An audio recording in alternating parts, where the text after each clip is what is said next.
Fire Radio. Hey everyone, Jeremy, National Fire Radio. Welcome back to the podcast. Today, my esteemed guest, Dan Rinaldi, Providence, Rhode Island Fire Department. Dan, thanks for joining me, brother. Appreciate you. This is pretty cool. We got mixed up just a few weeks ago. Mike Dragonetti, who I believe you do some work with his training cadre. There's an event this weekend that we're going to be doing on June 22nd in Stamford, Connecticut, just doing a roundtable. And your good buddy, Dave Russell, retired out of New York City. He was just on a podcast the other day. I'm going to have the two of you on Saturday giving me a walk down Mayday Lane, if you will. And so I want to get to that, but first and foremost, what a colorful career. You and I have been chatting just a little bit before I hit record. 36 years with the Providence, Rhode Island Fire Department, and 36 years as a backstep firefighter. Yeah. Well, I'm thinking about my life. I mean, God, I graduated college in 2000. And my buddy went to Johnston & Wales in Providence. And so I spent a lot of time up there. And that friend of mine is now on the job in New York City, he's probably 21 years in on the job now as a rescue company in New York City. But he went to Johnston & Wales Culinary, worked in some incredible restaurants. But we spent a lot of time in Providence. And I remember that the rescue company was not the rescue company. Rescues are ambulances. And the rescue company for the fire service is special hazards, right? How all of that came about, you know, we still can't track the definitive history as to how that name was chosen. Mm. Yeah. I wonder if it has to do with the creation of the company and, well, what are they designed for, right? Well, hazards, the special hazards, right? Yeah. But I know Providence is a tough town. I've been up there many times. Beautiful downtown, but it's got neighborhoods that are tough, and it's urban firefighting 101 up there. 36 years, and out of your 36 years, you come to tell me 34 have been spent in special hazards. Yeah. Yep. That tells me it's you have quite the colorful jacket, my man. Yeah, I've had my moments. Well, how did you get there? I mean, it's a career like that. The colorful character you are just makes sense, right? From what I'm getting to know about you and in our conversation today, you like to have fun. You're a straight talker. You are the guy that we want on the back step or chauffeuring the rig. You're that guy. We need a guy like you, and I think we're losing Dan Rinaldi's across the country in firehouses. And so, how'd you get there? Like, what's chapter one for you? How'd you find the fire service?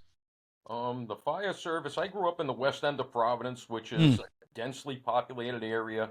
It's really nothing but, vertical lumber yards. Everything is a three-decker, as we call it in Rhode Island. 3-story wood frame, balloon construction house, 5 feet next to the other one, which looks exactly like it.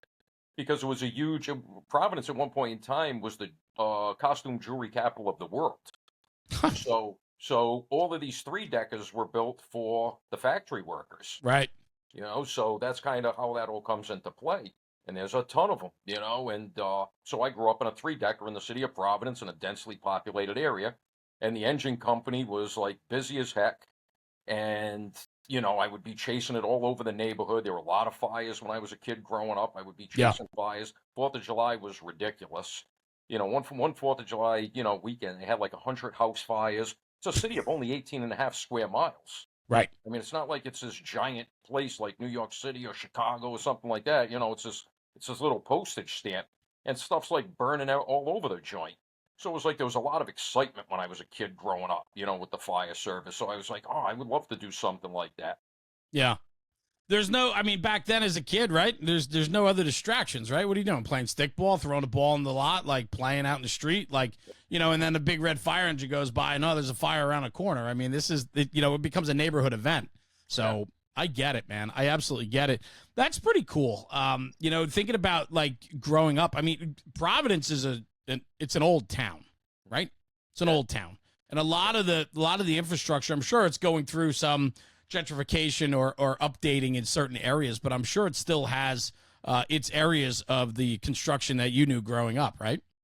It's unbelievable. It's almost like this city is stuck in a time warp.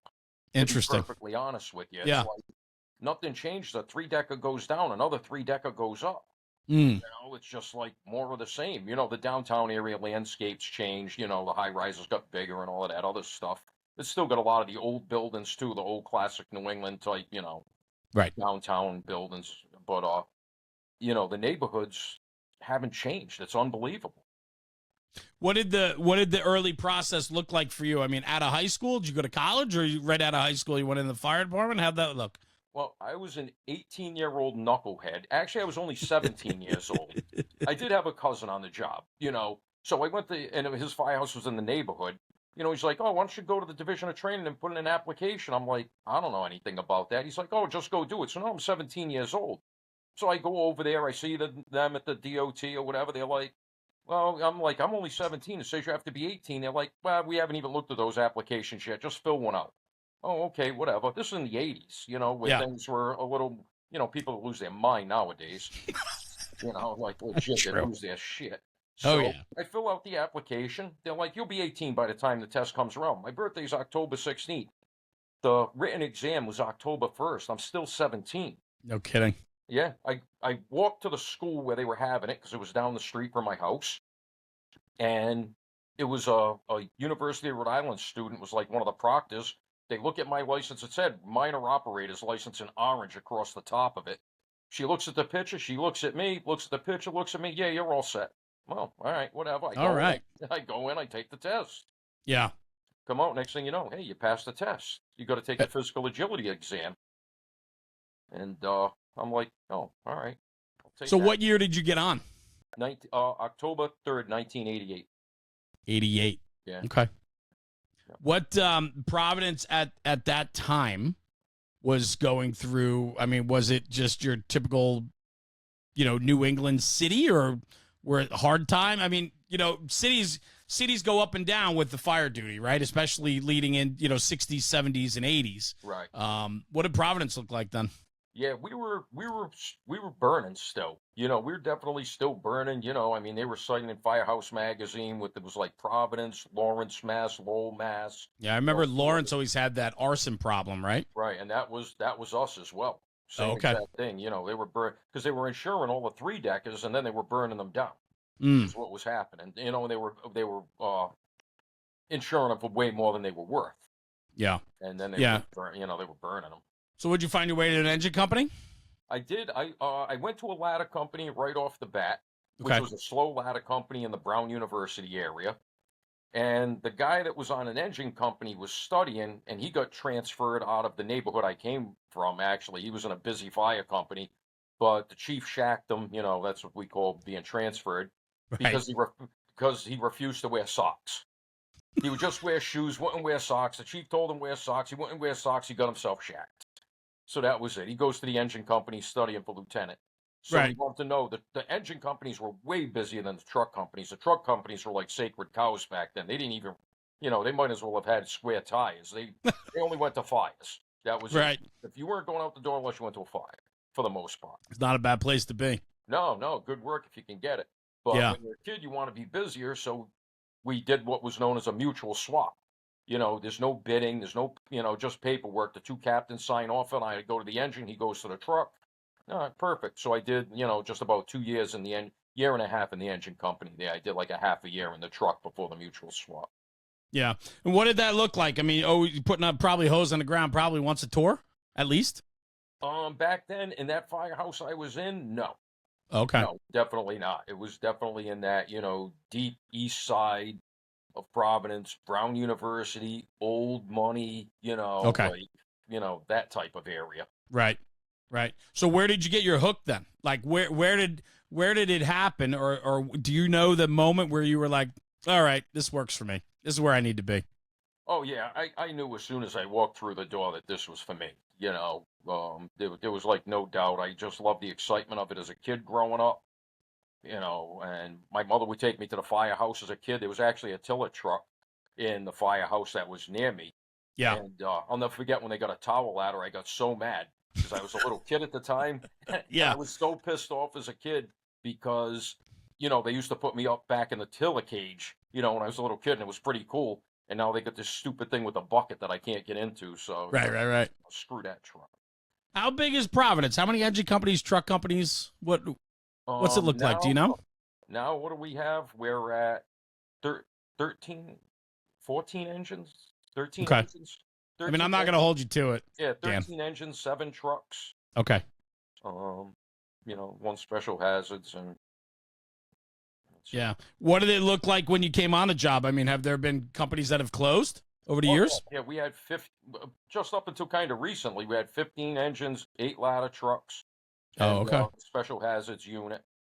Yeah. And they've added actually a couple of chiefs in the street. They added like a safety chief since I came on, and they added another battalion chief. But we lost 2 engines in a truck. Yeah. Yeah, which that makes a difference. Yeah. That makes a big difference. Oh, yeah. Yeah. So what is it? I mean, today, 34 years in the special hazards. That means you only had about 2 years on before you found your way to the rescue company, if you will. How did that all go down? Because I can't imagine a 2-year guy gets an open invitation to get there. I mean, unless you had some juice or something. I don't know. It's Rhode Island. You've got to have a guy. That's how we operate here. You got to have a guy. So how it actually played out, truthfully, was the chief's aide, like the chief's aides would do the manpower for all the overtime. And there was a lot of overtime back then. And he would always try to keep me in that east side, Brown University area, the companies up there, which were even slower than the ones I was on. Right. It was like, oh, geez, I don't even know, you wouldn't even go out. So he was like, oh, no, I'll send you to Engine 4, Engine 5, which were dead as could be. And I'm like, but the chief chauffeur grew up with my father. Okay. So I'm like, oh, I'm like, Dennis, can you send me downtown or something like that? Where, the special hazards and, all those companies are. Oh, can you send me downtown? So all of my details and all of my overtime was downtown.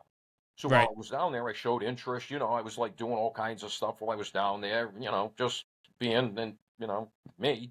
Yeah, And, being you. The captain took notice of it. The captain was also, he grew up in my neighborhood. He was a West End guy as well. He knew my family, and he was an instructor in my fire academy. So he kind of knew me from the fire academy a little bit. And, right. And that was it. I love the neighborhood conversations, right? Because I don't think we have that in a lot of city fire departments anymore, where the people that are getting on the job there grew up in the neighborhoods, and the Rinaldi family knows the Joneses, and the Joneses know the Smiths, and you got a guy, right? Like you said, we all got a guy. You're 100% right. You nailed it right on the head. And one of the things that's driving me crazy right now is I try to do a lot of stuff because my daughter's grown. She's actually married to a Providence firefighter, but she's grown. She has her own kid. Yeah, right. She has her own kids and everything like that. She's doing her thing. So I really have no commitment. My wife's awesome. She's like, yeah, do whatever you want. She's cool as can be. So it's kind of like, now I can do anything I want. And we invite guys over for parties and Super Bowl parties and everything like that. And during the New England Patriots reign of terror, we would have all kinds of parties at my house. I'm sure. And now you can see there's less and less people. You don't have to bring anything when you come to my house. You don't have to bring any booze. You don't have to bring any food. You just, all you got to do is walk through the door. And that's it. And those numbers have noticeably decreased. And I haven't become worse of a cook. And I haven't started buying cheap booze. So what you said was, nailed it right on the head. It's like people are living so far out now. It's a 45-minute drive. It's an hour drive. In fact, I kind of wonder how a lot of the FDNY guys do it, truthfully, because they do a lot of great stuff, like get-togethers and all kinds of things. And I'm like, a lot of these guys live far away. We have guys in Rhode Island that work for the FDNY and they commute. Yeah, it's really interesting. I can't speak to it, with firsthand information, but I've had some of these conversations, and they're even starting to feel that struggle with that strong company culture and pride that they have. It's getting harder and harder to get guys to come back for all the different events and picnics and retirement parties and so on. I mean, it makes sense, right? And that's where we are. And that's a whole nother topic, because what I was getting at is growing up like that, your neighborhoods were, Italian, Jewish, German, and it was everybody went to the same church, and they went to the same, they played, all the kids were out in the street together. It was just a different time. Yep. And, I'm sure the city has changed. And, New England's a very interesting place, but there's a lot of, European influence and Italian influence and immigrants, first generation immigrants that came over, on the ships, came through Ellis Island and worked their way up to New England. But it's different today. And it just doesn't have those small neighborhood feels. I have to think that. Yeah, I think, and it's weird because some of the more immigrant communities do. Like Rhode Island is the only state in the country where the Dominicans are the largest population for the Latinos. Oh, Like a wow. lot of Okay. other places, like Puerto Rican or Mexican Right. or something like that.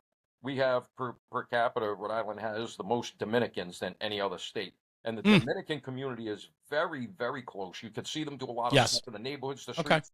And we have a ton of Cambodian as well that came in when I was just, getting a little older, like 86, they started coming in. Oh, okay. And their communities are still close. Does It's that like, reflect to the job, though?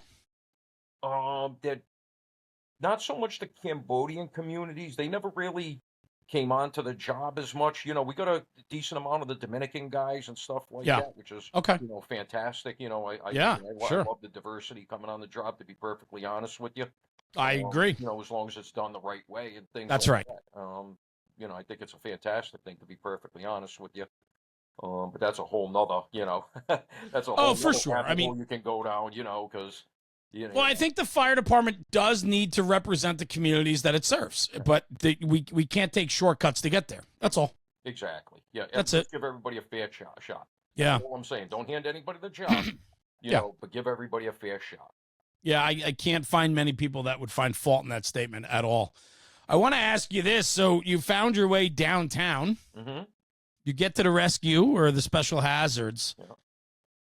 Was it eye-opening for you? Now I got to think you're running every fire in the city probably for the most part. Any type of wreck or any type of incident that, if that's going to require maybe a little extra juice, that's got to be a good place to be as a young fireman. Oh, it was fantastic. It was fantastic. We were in the heart of downtown Providence, which was crazy. You had all the nightclubs, the cars driving by. You had the fire duty. Right. We're going out to fires. We're going out to crashes. It was just, crazy. Absolutely crazy. Yeah. What are there? I mean, there's got to be some moments, obviously, that stand out to you. Some guys. I want to ask you this. Being in the position you're in today, are you one of the more senior guys on the job? Not just in the company, obviously, but on the job. Yeah. I'm around. I'm just guessing. Off the top of my head, I'm probably like the 5th senior guy on the job. Okay. Any of the other guys in special hazards? No. Okay. No, my company got decimated at one point in time. Because what happened was the mayor of the city at the time decided to say, you know what, you're going to go with 4 platoons to 3 platoons. You're going to work 56 hours a week. We're going to pay you straight time for the extra 40 hours to 56 hours. Grieve it. So, yeah. Jesus. And that was When was this? 90s? Mid-90s, probably? This was like 10 years ago. Oh, really? Yeah. Yeah, Wow. This was 10 years ago. He's like, yeah, go ahead, grieve it. So it was like, okay, well, the grievance process is 18 months when you go through a grievance. Right. And everything like that. So it's like, okay, here we are. So now guys are like, okay, screw this. So a lot of the senior guys start leaving. Yeah. Now, when those guys start leaving, there's forced overtime. Now, the remaining senior guys that are working, you're already working 56 hours. Now you're up in the 70-plus range working. Now, the other senior guys are like, screw this, I'm out of here. We lost everybody. I mean, it was unbelievable the amount of firefighters we lost and the seniority we lost just from that move right there. That's terrible. Like every day you would see like 5, 6, 7 guys on a sheet, retired. I couldn't even keep up with the guys that retired. And a lot of them came from my company because they were all senior guys. Generally, it takes 13 years as a firefighter to even get into that company at that point in time. And everybody left. That will decimate a company, and that will certainly set a department backwards too. Oh yeah. Oh, it absolutely. We're still recovering from it. We're still I'm sure. recovering. I'm sure you held on. Yeah, I held on. You know why? Because if I was to retire, the extra 40 hours a week wouldn't be good because I have a history of making a lot of poor life decisions. I can't be left unsupervised for an extra 40 hours a week. I have heard this about you for sure. You Yeah. know, the company you keep says a lot about you. You know what I'm saying? Oh, true story. Yeah, I know it. I know it. Well, that's crazy. I mean, I hate hearing those stories, but it happens all the time when we start pushing people out. And that's, I mean, Dan, I know you probably don't know a lot about like myself or the platform, but that's why I started National Fire Radio 6 years ago. Was I was watching guys leaving the job pissed off and disgruntled at the job that they were in love with. And after 20, 25, 30 years, the job wasn't what it was anymore for them. And they, in the last year or two, they fell out of love with it and they just walked away. And we weren't doing anything to capture their stories in perpetuity. There's no way to educate the next generation, because as soon as those guys leave, if they weren't mentoring or tutoring those last couple of years because they were pissed off and disconnected, we lose, man. No, and you're 100% right, because we have those guys. There's Yeah. one guy there was one guy that we had. He was probably one of the most well-rounded guys. You know, he could do EMS, he could do engine stuff, he could dispatch, he was like, could do Right. everything. He did everything well. He was Right. so into it. He had he was like, we call them dings up here, but they call them buffs everywhere else. And we Right. think that the ding terminology came from the trains way back when, like people that chase trains, they called dings. Ding, ding. Yeah. Yeah. And he was I'm a ding, till this day, I'm a damn ding. So, I'll chase fire trucks all day long. So, he was like the biggest thing there was, and when he left, he won't even drive into the city of Providence anymore. He will go around the city of Providence before he drives through it. That's how much he hates the city. And this is Can you a imagine guy that? who bled Providence Fire Department. Right. Red. And I'm Right. like, it's heartbreaking to me to see that happen to friends of mine, to get pushed to that level and that limit. Yeah, and that's a big part of it. And that is the one thing that drives me crazy, is this job requires so much. We ask people for everything from them, and then the job turns around and faults on them all the time. And just doesn't follow through. And the thing is, I was in that dark place for a little while. It was like F this, F that. I don't give a Right. F, blah blah blah, all this other stuff. And then one of my best friend out of West Warwick Fire, Eric Norberg, he's awesome. Everybody in Rhode Island loves him. Everybody knows Eric. We were teaching a forcible entry class, and Eric's joking around, and he's laughing and having a good time and everything like that. And I was like, oh my God, I used to be just like that, and I'm like, not right now. And Yeah. it snapped me out of it. And I'm That's like, good. you know what? I will never let them get to me again with all the politics and politicians and everything else. I don't have to be happy about everything, but I'll never let them get to me again. And I don't let them get to me. There's things I'm not happy about. I'll be vocal about and everything, but I'm still all in fire service and love it every single day. Yeah, I got to think too, a man of your position, your voice probably carries some weight on the job. And I think that that's important. I think that we need 36-year guys speaking up, and kind of laying a foundation for the next kids. Listen, everybody wants a mentor, and I don't mean role model in a corny way, but like we all have athletes that we look up to. If you golf, right? Like, who's your favorite golfer? If you football, whatever it is. Why don't we have that in the fire service? Like, why don't I want to be like Dan Rinaldi? I look at his career. It's a colorful career. He's a good guy. He treats people right. He's fair. Why wouldn't we consider him like somebody we want to model after? I think that's really important, and we need more of that. The problem is like I said earlier, we're losing the Dan Rinaldis at a fast pace.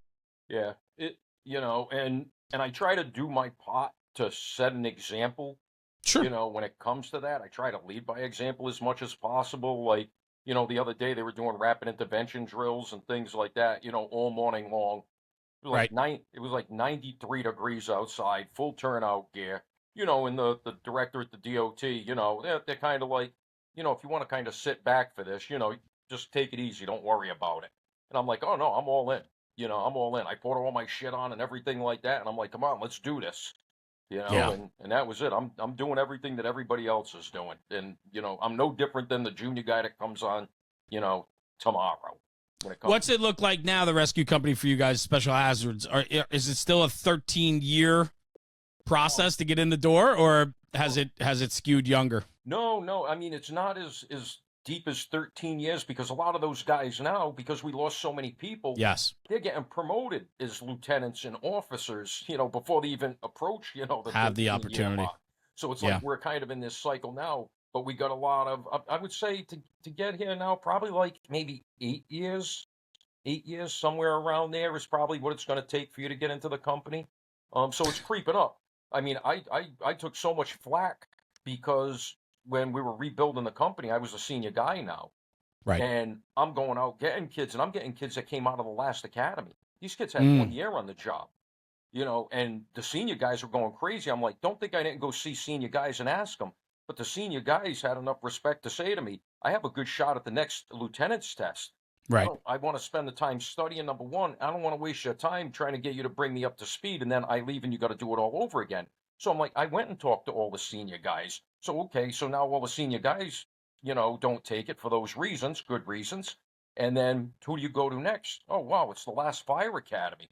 Well, I better take the best kids I can find out of this last fire academy. I mean, it got to that level. You had 2 years. Yeah, and that's one of the examples I use. I'm Right. like, hey, I had 2 years when I came on the company. It's doable. These kids will work hard. They'll be good kids, which they were. Well, listen, you can teach. You can teach. You can't. What do they say? You can't teach heart, right? Like I'm a loyalty guy. Like I'm a big believer that like heart and loyalty matters, and I think that there are traits that we don't ask as much as we used to from our people. But I think that is where you can get buy-in from. You get people that have a heart.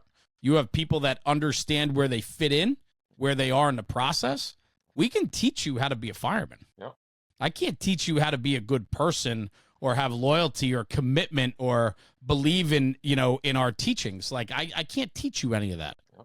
And it's so true. And I mean, I had the good fortune also of I was an instructor in the 2 academies. Oh, nice. Came on before that whole, that whole shitstorm hit. You had the inside scoop. These kids were, I interacted with them, each group. There's 6-month academy in Providence. So I interacted with them for a while. I knew who they were. I knew what they were about. So I picked the people that I thought would be the best fit for the company, at that point in time. Yeah, no, I think it's great. And to be in that position. And not only that, but you're tasked with building a company back, and it's not just any company. It's kind of like typically the rescue company is a premier company within a department, right? What did that process look like? I know in some of the cities it's kind of like an interview process. We might even try you out for a little bit and see if you fit. Is that what it looks like? Here it's a bid process. The senior person gets it. And at the end of the day, that's how it goes. But you still got to talk to the officer. I mean, at the end of the day, I don't want it to sound like I rebuilt the company or anything, because the officers have ultimate say. At the end of the day, the captain of the company will be picking his players, and that's all that's to it. I just pretty much recommended who I thought would be a good fit for the company and the reasons why I thought they would be a good fit.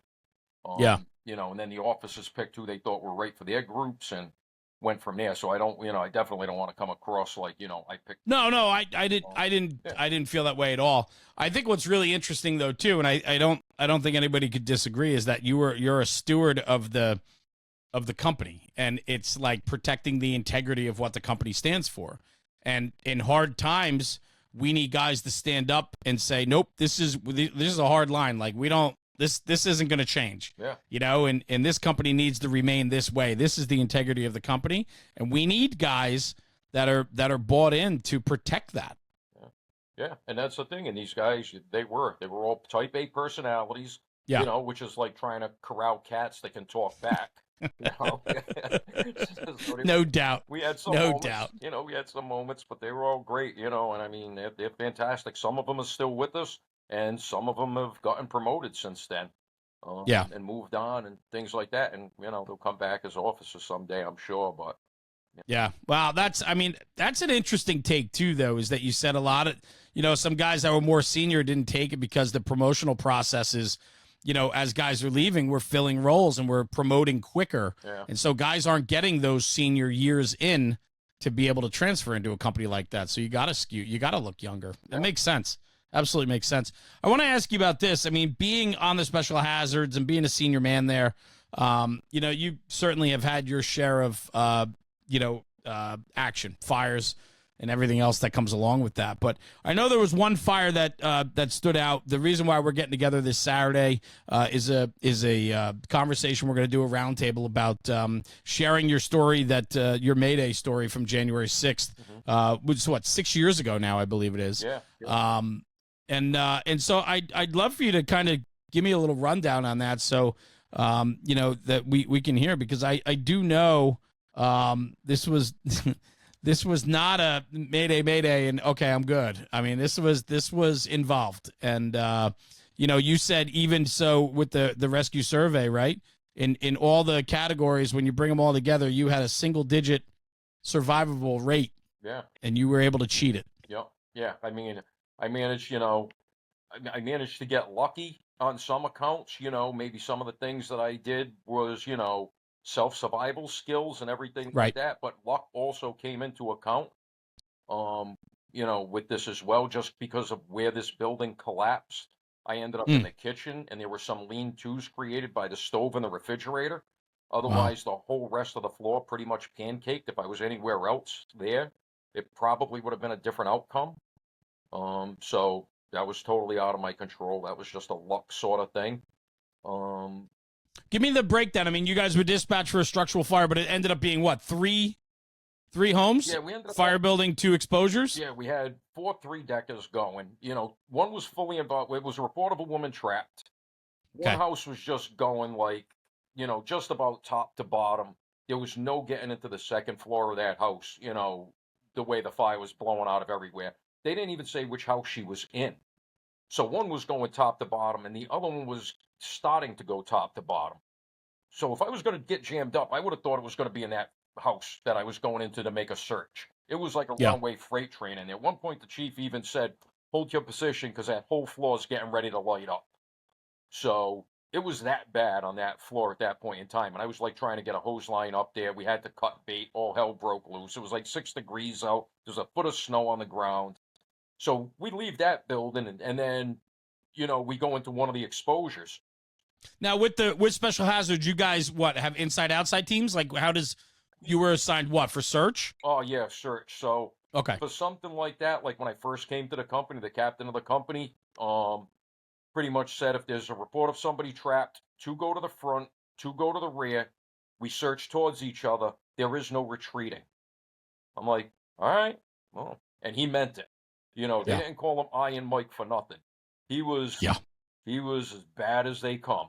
So, that's pretty much what we do. 2 go to the front, 2 go to the rear. There is no retreating. We still live by that. Unless you get pulled out by the chief. Right. Then obviously you're going to follow orders. So that's what happened there. So we go to the other house, which is going in the loft. We could see it was in the loft. It's a legacy construction house. Mm-hmm. The outside of the house, didn't look bad. In hindsight, we figured out why that was, because that exposure house had asbestos siding on it. So it never burned. If it was clapboard, if it was shingle, or if it was something like that, you would have been picking up on it. Right. But all you seen was it was burning up into the loft. All right, we'll get up there, we'll pull the ceilings, we'll throw some water up in there. Like I say, it's a legacy construction house. We're good. What we didn't realize was between the interior wall and the exterior wall that wasn't showing any visible signs of fire, everything in that wall was going mad. Yeah. And it incinerated. Yeah. It burnt the ledger board that was holding the roof up, which, was a peaked roof. So, and it dumped the 3rd floor, the chimney, and the roof on top of me. So now I'm buried. Now I'm on fire. What were the conditions? What were you, on the top floor? I was on the 2nd floor at that point of time, and we were trying to find where the staircase was, because this 3-decker was weird. It was sideways on the lot. Usually the rear stairs always go to the 3rd floor in 3-deckers. Right. But this house was kind of a weird house, so the interior staircase somewhere, I never found it, because we started pulling walls on that exposure side. We had some fire in the walls. We're going to knock it down, find the staircase, and head up. And you had a line up there. You had a line up there with you? Yeah, had a line up there with me. In fact, the chief called to evacuate the building. And as soon as he called the evacuation, all hell broke loose. All hell broke loose. I was getting flipped around, smashed, shit hitting me. Next thing you know, I'm on the ground, and I'm like, I don't even know what just happened. Really? Yeah. Yeah, it went down that quick. I tried to push myself out of it where I was. I thought it was the ceiling at first. I was disoriented. I tried to push myself out. I couldn't get myself out. I tried once again, and then I went to transmit a Mayday because I realized that this was a Mayday situation, and I couldn't key up my portable. And I couldn't figure out why because I called for a hand line in that first house I was in, which we never got. So I knew my radio was working. But I couldn't find the key to my portable. So then I told the guy that I was with, I'm like, you need to transmit a Mayday for me. Let them know there's a collapse. I'm trapped. I can't get out. Jay LaSalle, right? Yep, and that was Jay. Was he trapped at all? Nope, he ended up being right next to the refrigerator where the lean-to was, like lean-toing, whatever you would call that, So he was actually in a little area of refuge, but he could hear me buried somewhere because I was near that side 2 wall, where the... Were you on air? I was on air, but truthfully, when I first went up into that house, I didn't have my mask on that second floor. I could see completely across the second floor. That's why I was asking what the conditions were, right? Because I was curious if it was like lights out or if you had good visibility and then things went south quick. Nope. In fact, my mask was frozen. And I'm like, I've been in this, territory before. My mask is frozen. The net is frozen. Once it starts taking a little heat from the apartment, it'll melt. I'll throw my mask on. But it was crystal clear at that point. We were talking when I was looking across the thing. We started opening up the walls, and now we got fire in the walls, and we start hitting it. Then it gets shitty, so, okay, now I put my mask on. At that point, I put my mask on. And it wasn't like I was being, some cowboy or something like that. Oh, no, I mean... Well, I don't want people to, think, oh, yeah, he wasn't wearing his mask. But it was one of those situations where, like, legit, all the fire was above us. There was no fire on the floor. Yeah. The engine company had a line up there? They did. So when the collapse, when they called for the evacuation, obviously the chief saw something from the outside. I guess above you was really lighting off, I would assume. What happened was a window in the front of the house on the 3rd floor failed, and flames were coming straight out of it. They weren't even lapping up. It was like pressure, pressurized fire, like a blowtorch. It was coming out of it. At that point he knew, okay, this is bad. He's like, evacuate the building. The engine company was right next to the door. And Jay was right next to the refrigerator. So the engine company stepped out, and I ended up just being in a bad spot, at that point in time. And it isn't like there was a delay. As soon as he said evacuate the building, I started to turn, and that's when everything came down. When I tell you, when you listen to the audio, it's like 3 seconds from the evacuation to the collapse. How quick it goes. Yep, it went that fast. And the whole peak and 3rd floor came down upon you guys. Yeah, and come to find out why I couldn't transmit my own Mayday, one of the bricks from the chimney came down and smashed the key to the portable into the housing. Oh, so the chimney came down with it? Oh, yeah, that's how I kind of figured out I was totally screwed at this point in time. Because when I was trying to dig my leg out after the Mayday, I could feel shingles and bricks. And I'm like, this isn't good. Because there was zero visibility and there was fire everywhere. Somehow Jay found the hose line, another thing where we got lucky. I have no idea how Jay managed to find that damn hose line, but I was on fire at that point in time. And Jay, got me the line, and I was able to put it down where my leg was and put it out. So walk me through it if you can. It comes down on you, and it comes down quick. You're now on your back? Yeah, I'm on my back, kind of entombed, because my leg is pinned, and then... Did you know with, like, pressure on it? Like, you knew it was pinned. It wasn't just caught up, like it was crushed, or... Oh, yeah, it was crushed. Okay. It was... I could actually feel my leg for 2 days later. It felt like it was still being crushed in that house. It hurt so bad from the weight of it. Yeah, the weight was tremendous. Okay. So it comes down on you. You're on your back. Your mask did not get dislodged? Nope. So how were you on air? Because you were already in another building. That's a tremendous question. Oh, my God. I can't believe you asked that. So when we came out, Jay and I walked over to the exposure. Now, in the first building, we cut bait and got out of there so quick, we went down like the stairs on our stomach. Because it was just off to the races. Right when the chief said to evacuate your position, I'm like, Jay, I got into the apartment, but I never got behind the door. I said, I can't leave before I check behind the door of this house. So he's like, okay. I'm like, Jay, put your hook at the top of the staircase, because if we got to get out of here, we're going to have to boogie. We can't lose the staircase. He's like, okay. He hooked the stairs. He put his foot on it. And then I reached out off of him, and I put my Halligan to the side, and I, swept behind the door. and then it just came at us like a runaway freight train from the rear. So I left my Halligan, we dove down the stairs, we got the hell out of there. So now getting back to the other thing, like you asked, so now we go to this next house, and now our rig is kind of close to it. We park close enough so we don't have to take an Uber to the fire, but we don't, but Yeah. we don't park so close to Right. where Right. parking companies coming in. Sure. So we were kind of close to this exposure. I'm like, Jay, how's this sound? I grab another Halligan. We'll swap our bottles out because the engine companies are going to come into this house. They're going to be low on air. They're going to run out of air. We're going to steal their lines. He's like, awesome. I love it. And let me tell you, that plan would have been executed perfectly because they did run out of air. You said they stepped out, right? Yeah, they stepped out. They were low on air at that point because that's exactly what happened. And like, I don't get to play with water. I'm on a rescue company. I'm still like a kid. I still love the fire department. If I can get a hose line, hell yeah, steal a damn hose line. So love it. If I wasn't an ass thinking about stealing somebody's hose line, it might have been a different outcome. Yeah, yeah. So you guys swap bottles, and then you headed up into the other exposure building, and that's when everything went to shit. So now your mask is on. You have a decent amount of air. Yeah. There had to be a sense of, once you got your bearings and once you realized that this wasn't sheetrock or plaster and lath, this was the top of the home on top of you, and you realized that you were jammed up. Where'd your mind go? Just curious. Was it fight and survival, or was it like you had your bearings about, you were like, all right, we got this. Like, we're gonna get out of this. Well, there was fire all around me. I mean, everything was orange. I mean, there was so much fire, it was unbelievable. My leg was on fire. So I mean, I may tell this story a little bit kind of matter of factly and everything like now, but just full disclosure, absolutely terrified. Never been so scared in my entire life. I'm not that type of macho person that's going to try and blow smoke up somebody's ass.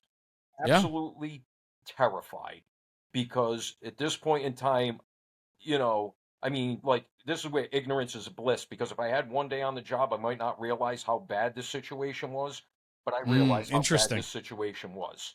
It's like I got the whole top of the house on me. There was a catastrophic collapse of some sort. There's fire everywhere. And there may not be a fast company coming in, because as we learned throughout the country, you can't kill a bunch of guys to save one guy. It's like, I didn't know to the level of what they're seeing on the outside, but I didn't think I was being a drama queen thinking there may be nobody coming. This is a bad situation, bro. You're not in a good spot right now. Yeah. Yeah. And now Jay runs out of here.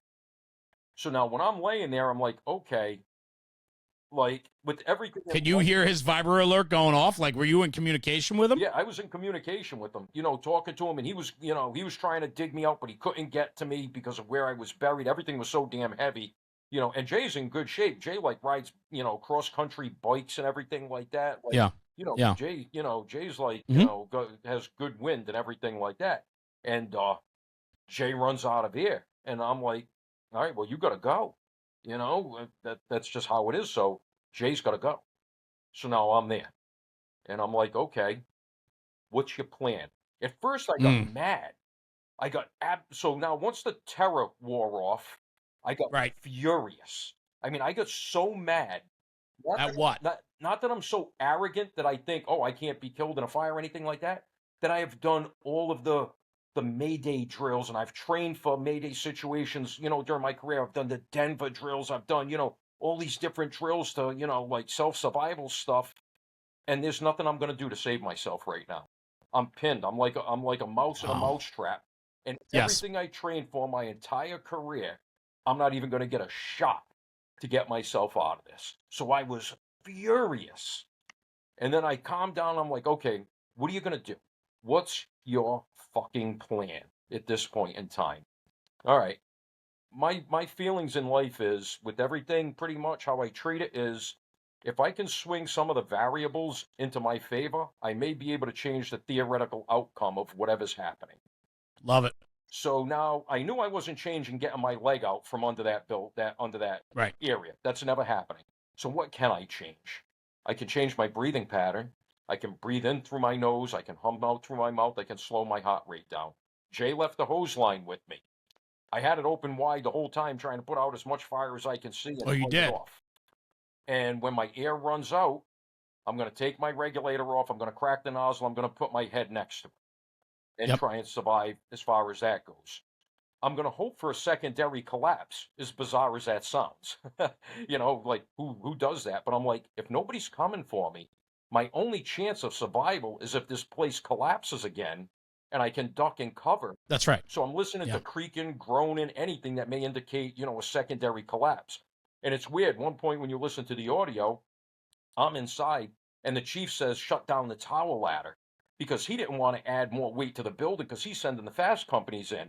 And I distinctly remember thinking to myself, shit, I cannot believe they shut that tower ladder down. It's not going to add any more weight to this building. So it was like you see the two different perspectives coming into it. Both sides are right, but they just, see it differently. So I was like, all of this going on, how fast are you processing? Did things, when people say, oh, it slows down, you got time to think, like, was it, I'm sure once you gained some composure, you took back some control, things got to a normal level of tempo, right? But leading up to that, was it just, did things slow, or was it just chaos and fast? It was just chaos and fast. Yeah. And it was like, I didn't have time to, completely think, I guess. It was more reacting than thinking. Whatever the case is, I mean, I was thinking as well, but it was just like, I was just reacting so fast to everything that was coming at me, trying to figure this all out. You just got so many different things coming at you, and you're trying to figure them out. Like I tell people, they're like, oh, did you ever think about pulling your portable out of your coat and using the side, mic, because your mic got crushed? I'm like, you know what? Honestly, I would have never thought of pressing my panic button. Never dawned on me. I never thought about pulling my mic, my radio out of my pocket. I mean, maybe I would have, but the Mayday took 13 seconds to go out.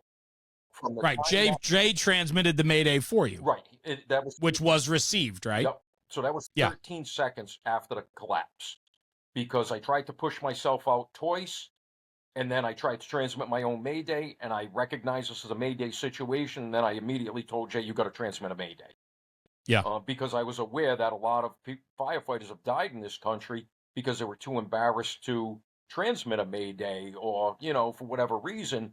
And to me, if I do the same thing, I'm not honoring their sacrifice. I need to learn something from their sacrifice. And one of the things that I learned from that was transmit a quick Mayday if you have to. Yeah. Yeah.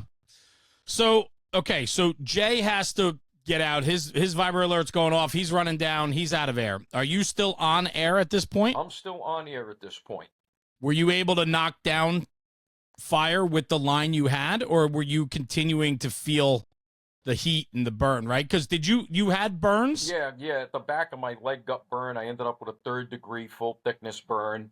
Skin graft, all of that. A lot of fun stuff went along with that. That was a real blast. Fungal infection, cellulitis. I don't recommend it. I don't mean to laugh, man, but it's a way to package it up, I guess, right? So, but you know what? Truthfully, the crushing is what hurt at that point, because what I think happened was all the nerves were burnt away or seared or whatever the heck happens.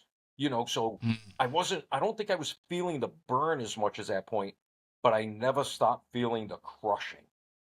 In fact, I was concerned when we finally got the roof up off of me about crush injury syndrome, because I actually was on FEMA's USAR team out of this region when it first started in '92. Right. I was on the Massachusetts Task Force 1, and that's when, I kind of learned about, crush injury syndrome and all of this other stuff.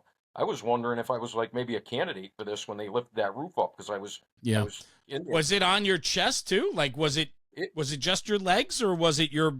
It was. How entombed were you? It was up to my waist, but it came up like right across my face, up to the stove. So if you can picture kind of that trajectory, like from a stove going straight down on a diagonal.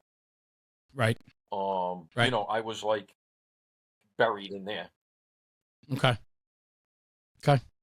So take me through it then. So now the Mayday's transmitted. Yeah. The engine company had to back down. Yeah. Jay, your partner's out of air. Yeah. Who were the first guys to come get you? So it was an engine company from my house, believe it or not, ended up being the fast company. and the other Yeah. 2 guys from my company ended up doing it. So there were like, 6 of them up there at that point in time making their way in. Because now the concern was you don't want too many bodies in there because you're adding more weight. This building Yeah. is highly Right. unstable at this point. Um, and they make their way into me, and you could if you look at the radio transmissions and everything like that, like I would call bullshit to this next thing if it wasn't me, truthfully. When the fast company got to me, they're like, we got the rip pack, what do you want us to do? Because at one point my Viber alert was going off now at this point, because I went 8.5 more minutes than after Jay left. Okay. So they get to me and they're like, what do you want to do? And I'm like, just give me the whole mask. I'm going to do an entire mask swap because I've been doing this for 36 years. I can have one off and one on, without blinking an eye. Well, at that time, 30 Sure. years. I can swap this thing out without even thinking about it. And that's exactly what I did. I ended up swapping it out. And ironically, it's funny because 3 of the guys that were on, the fast company were 3 guys that I taught rapid intervention to in the fire academy. So, and one of the things I taught them was we've lost some firefighters in this country because they didn't get air. Yeah. Nobody thought, nobody got them air at that point in time. And I wanted to reinforce that to them. If you're ever in this situation, you make sure you get that firefighter on air. And I said it right in the academy. Get them on air, get them on air, get them on air. Air is like sex. It doesn't seem important until you're not getting any. Which was deemed highly inappropriate. Yes. But Yes, guess of what? course. I still say it to every academy I teach, and I'm like, hey, you know what I'm going to say. I'm telling you what I'm going to say. And guess what? None of them ever remembered it. Or never forgot it, I should say. And that, so they deployed a rip pack then. Yeah. Oh, yeah. Yeah. So that's the air so they came up, you swap masks with the rip pack. Yep. That's beautiful. I mean, I don't know how many documented like rip pack, successes there've been. I don't know. No. But not a lot of them. It's not like you read about it every day online. Something like that's that. what I'm saying, right? Like an outlier. I mean, they did a tremendous job. I mean, they pulled off, just about the impossible that night. I can't, and obviously everybody wants to talk highly about their department and stuff like that, but these are just the facts. I mean, this is the situation, and this is what they pulled off. You're not going to bullshit anybody on that. These are just the facts.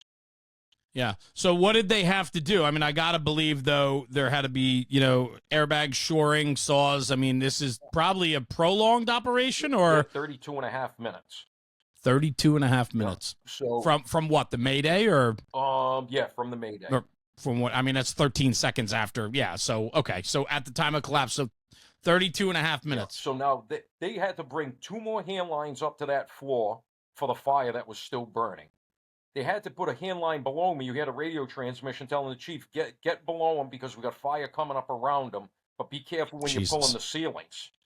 So it's like I had fire coming up from below me. They're fighting fire from below me. We got 2 more lines on that floor holding whatever, that fire back because the tower ladder had shut down at that point. So now they're trying to hold it at bay.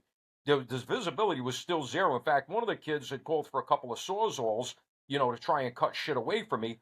And now the water's flying. Now I can't see him. And I can't hear him say, what the fuck? And I hear something go flying. I'm like, well, that doesn't seem good, The next thing you know, I hear more sawzall going. Next thing you know, I hear, oh, you got to be fucking kidding me. Something else goes flying. What happened was the sawzalls were getting wet and they were shorting out. So he's getting pissed off. He flings it across the apartment somewhere. I'm like, oh, this isn't good for me.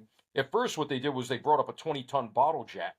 And they were going to try and span the rafters and push this whole thing off of me. But the problem is you're lifting on an angle instead of lifting straight up.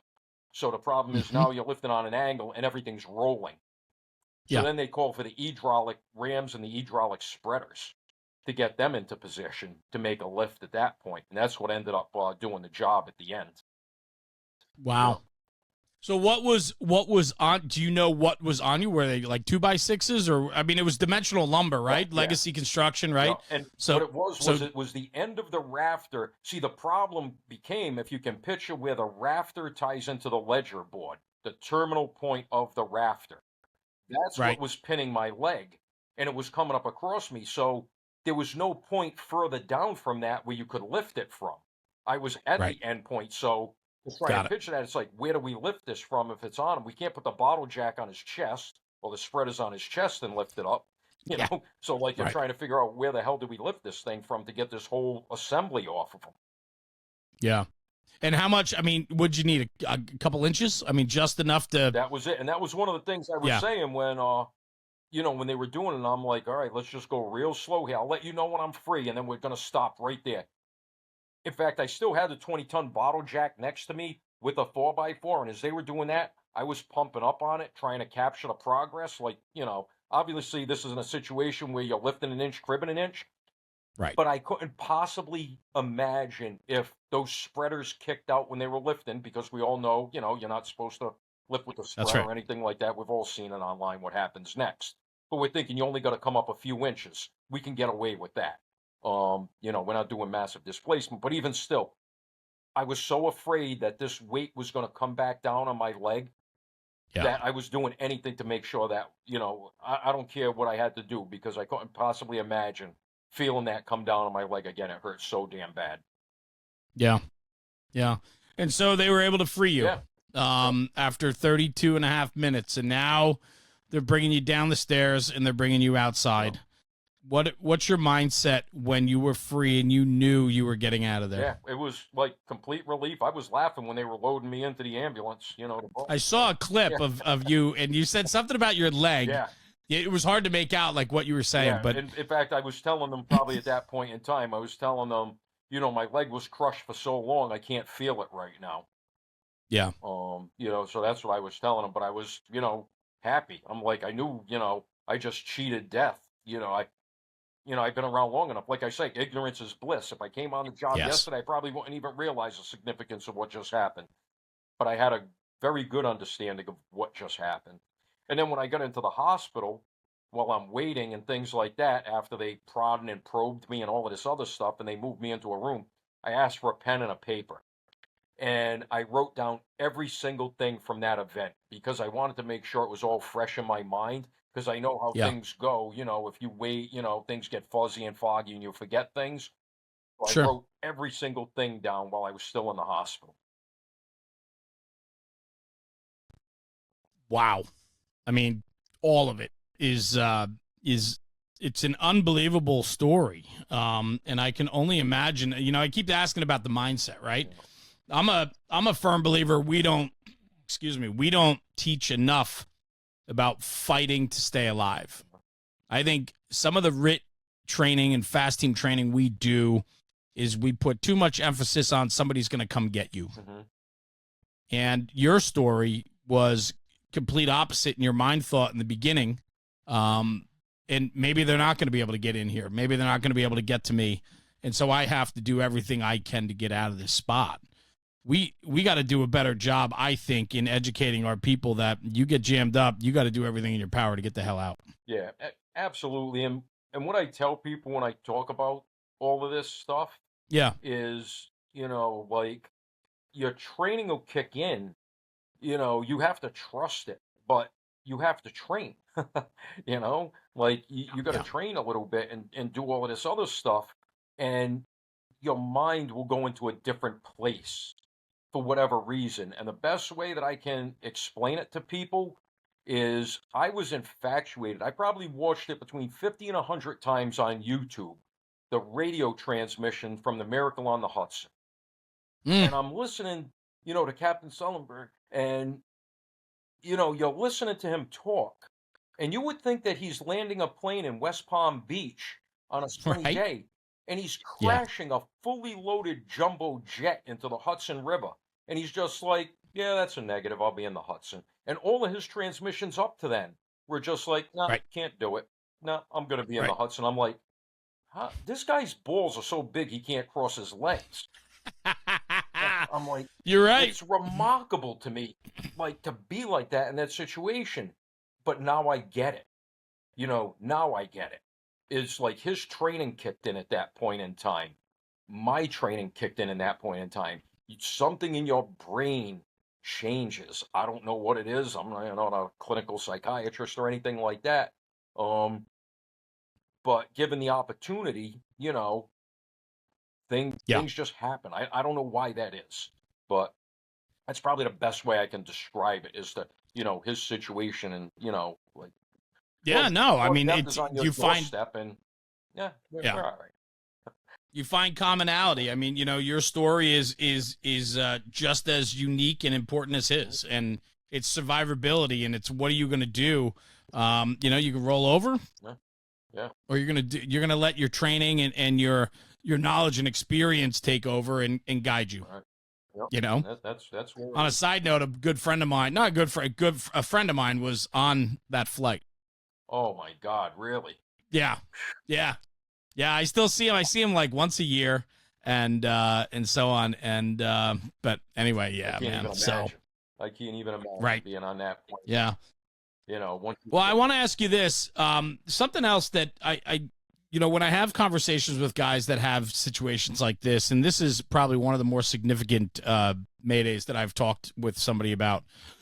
Excuse me. Is after all said and done, your injuries, you heal up from your injuries. Mhm. Was there ever a time when you were injured that the job wasn't what it was before that night?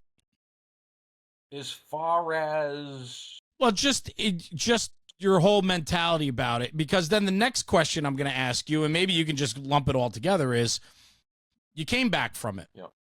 And now you're back riding. Mhm. Yep. What'd that look like? So, well, it was a 4 month recovery.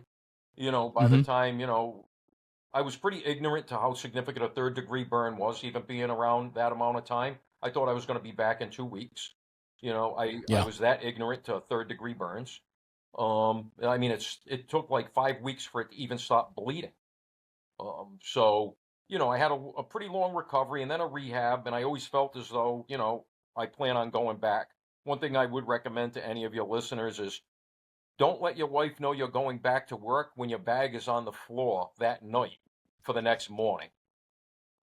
Yeah, that was a failed IQ test, you know, because I was cleared like 2 weeks before that from PT to go back to work, and that's when I Yeah. was going back to work. And I'm like, I didn't want her to have the anxiety for the 2 weeks of Sure. thinking about me going back to work. But yeah, no, that not good, not good. Well, and there's that part of the story too, because it's not just you that went through this, Right. right? Yep. And there's that family aspect of your spouse, and then obviously, in your case, your wife, and then children, and there's that part of the conversation too. And for you to now speak nationally about this, and you've traveled all over, sharing this story to educate others, so that others, hopefully, if they do find themselves in a situation, your experience might be able to, to help them, and so on. But you're reliving it, and you did it today with me. You're talking about it, and so that means your wife knows the details. Oh yeah. Your family knows the details. Oh yeah.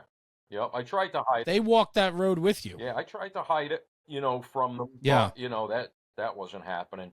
So then it had to be full disclosure. Okay, this is the whole deal. This is what happened, and this is how close it was. So yeah, it was definitely a struggle, for my wife and everything, because we grew up in the fire department. We're only 3 weeks apart in age, and we've been Okay. together since we were 17. So it's Right. like this is the only life we've known, is the fire department. And so it was kind of, just unusual, like, everything was normal. Like this is just how it goes, you go to work and blah blah blah. And now, oh shit, everything changed this day. And Yeah. now reality kicks in. Yeah. And then fast forward 4 months later, you're going back. Right. Yeah. And I wasn't sure. I mean, I could have left the job right then and there with the pension. Nobody would have 30 said a word. years. I would have been like, mentally, I can't go into a house and I'm burnt up and, I can't do it anymore. Nobody would have even batted an eyelash at me. Right. They would have given me the pension. And people want to know why I didn't take the pension. And, well, I just lost power. Hold on 1 second. Okay, so people wanted to know why I didn't take the pension. Yeah. And I told them because I don't deserve it, I don't think. Because mentally, I feel as though I can still fight fires. Physically, Right. I feel as though I can still fight fires. How do I take a pension? I'm not taking a bullshit pension. If I go, the bullshit, the pensions are meant for guys that actually got hurt. You know, I got hurt, but I'm okay. I'm not going to do that. And probably the example I live everything by, I grew up across the street. My grandfather lived in a three-decker as well from my grandfather. And my grandfather Right. was part of the greatest generation. He was a World War II Hmm. veteran. We were close as could be. I'd go to see my grandfather every day. Even, when I got on the fire department, I'd still go see my grandfather every day. And he was part of that greatest generation. And my grandfather fell off of a half track in World War II in the South Pacific, and he got run over by it. And the only reason he Oh my lived is because gosh. he got squished down into the mud because it was the rainy season. And he lost 2/3 of his stomach, which is why I couldn't eat lasagna and pizza growing up because Grandpa Tavarosi couldn't tolerate cheese. so so he loses 2/3 of his stomach. He gets crushed into the mud and everything like that. What's Grandpa Tavarosi do? When he's all healed up months later, he goes back and he's fighting the war. Wow. I'm not tapping out. That's all let's do Yep. it. Grandpa Tavarosi Yep. would be like, if you lost two arms and a leg, you'd want to know why aren't you hopping to work? So Right. that's the standard I hold myself to. Well, and yes, awesome. Like it speaks to your character. It's who you are. It's why you were able to survive that situation. It's why you're a senior man with 36 years in your company and on the job. Like it's all of it. It just makes sense, Dan. I mean, I don't see it any other way, and that doesn't surprise me. When you got back on that first tour back, did you have a little pep talk with yourself, or was it just business as usual? No, I was like, all right, let's see how this goes. And Yeah. wouldn't you believe the first shift, the first week or whatever it is, wasn't the first shift, but in that first week, we have a fire in a three-decker on the third floor and it's up into the loft, and the engine company's having trouble getting water. And I'm like, if I dump another roof on myself, my wife is going to go berserk. You know? Yeah. And I'm like, all right, Yeah. here we go. But that time, that was the only time I just felt myself a little bit, ooh, I don't know about this. I felt Right. like a little iffy right off the bat. It would have been a Yeah. little different if the engine company got water, knocked it down, and everything went perfectly smooth. Sure. But it's Sure. like, here we go. And then they ended up getting Well, water, knocked it down. Everything was business as usual, and now we're good. yeah. Well, I want to say thank you for sharing that story with me and our listeners, because I think there's a lot of lessons in, not lessons, but things to learn and understand. I think the mindset part of it is very important. And just you describing the situation and what you dealt with. Man, what an unbelievable night you had. And I'm glad that you're back from it. And you are making a difference on the job, brother. We need guys. We need Dan Rinaldi's on the job. I do want to say this before we begin to part ways here. I hear that you are not a very good cook. Your friends have told me, and when I Googled you, it doesn't even talk about firefighting anymore. It's talking about you wearing a chef's hat all the time. What is it? What is this? I've never taken a cooking class in my life, full Right. disclosure. I've never went to a school for cooking or anything like that. But when I came on the job, I came from a traditional Italian family and everything like that. We ate pretty well. Sure. And, there were a lot of Irish on the job when I came on, and they boil things. They boil everything. Very true. And I'm like, all right, well, this is not good. I'm not even sure what's going on here right now. So at that point, it was self-preservation. I needed to learn how to cook. That's right. So I started, tinkering around cooking and things like that, and leads one thing into the other. And I do a little more cooking, and then somebody says, "Hey, you should enter this contest that the Food Network's having." It was like the hottest firehouse chef in America. I'm like, whatever, I'll enter it. So I end up entering it. Then I ended up in the top 10 in the country. They send me to New York for a cook-off.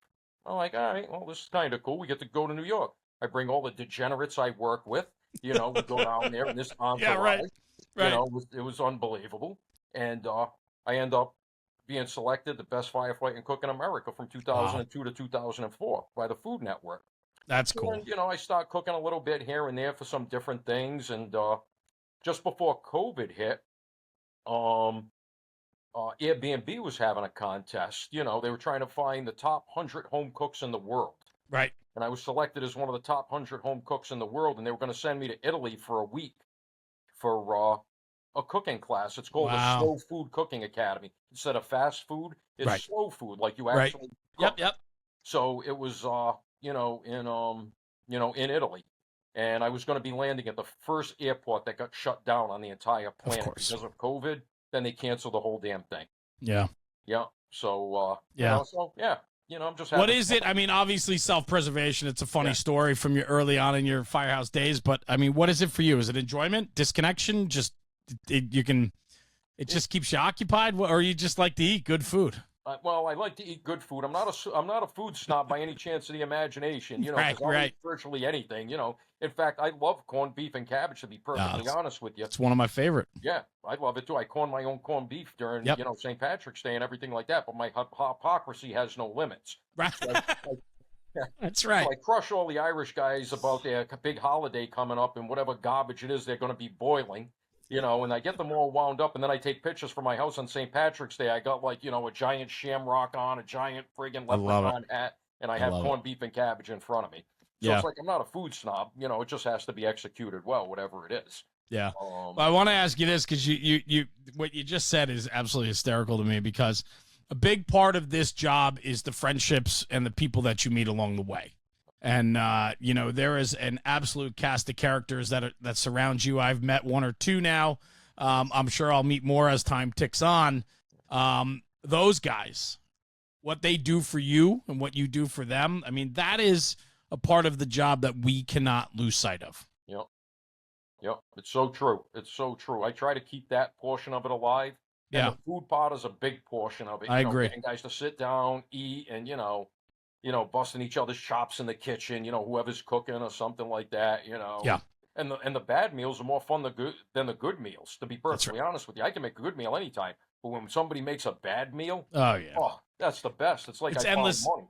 Yeah, it's endless content. I mean, that's good for 6 months or more. Oh, easily. I mean, I've sat down with a plate in front of me, took one bite, just looked up and nope, walked over, opened up the window, threw the whole plate out of the second floor window. Nope. I'm Yep. like, not today. Yeah, not today's right. Well, Dan Rinaldi, thank you, brother. It was an absolute pleasure getting to know you today on the podcast. I'm looking forward to this weekend, getting to meet you and and sharing your story of survival with a room full of firefighters this weekend. I'm honored to be able to do it and facilitate the conversation. But truly, I thank you for joining me today and taking some time out of your day, man. Thank you very much. No, thank you. Thank you for letting me share my story. Thank you for having me on. I can't wait for Saturday. Yeah, looking forward to it. So, Dan, thank you. Stay right. Oh, Dan, you travel. I mean, you tell this story, right? You have a presentation and so on. Where can people reach out if they're moved by this story and they want to hear more or they want to contact you? Where can they find you? Yeah, so I'm like a dinosaur, like my friend, Brother Russell. Like Dave is a dinosaur, I'm a dinosaur. We have no social media. If you Google me or whatever the kids do nowadays, Facebook and Those I don't crazy have any of kids. that. So you have to go to Danny, DANNY, L799 at AOL.com. So, Yep. and yes, I do have an AOL account. It just goes to show I'm committed to my friends, so don't judge me. Well done. Well done. I will also say this to any listener. If you're interested in finding Dan Rinaldi, the senior man out of Special Hazards in Providence, Rhode Island, you could also send me a text or a message, and I will put you in touch with him for sure. But, Danny, thank you, brother. I appreciate it. Looking forward to seeing you in your element this weekend with Dave and the rest of the crew from Dragon Rescue.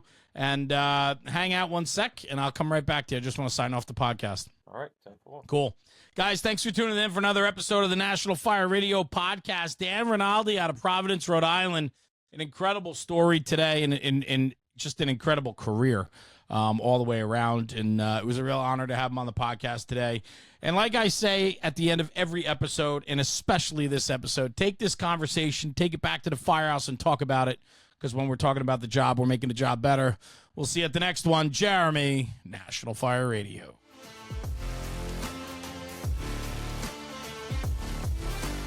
National Fire Radio.